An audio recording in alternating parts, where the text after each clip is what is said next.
It's a choice and a chance. Choice to do good and a chance to make a difference. Dito po sa bagong pinuno po ng ating kapulisan, let us make a big difference in people's life. Kung ano po yung tama, ito po ang susundin natin. Let us not go astray.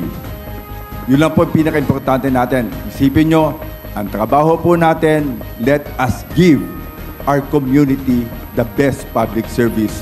Let us make them safe sa pagtulog nila at paglabas nila. Ang sabi ko nga, sa bagong Pilipinas, ang gusto ng pulis, ligtas ka.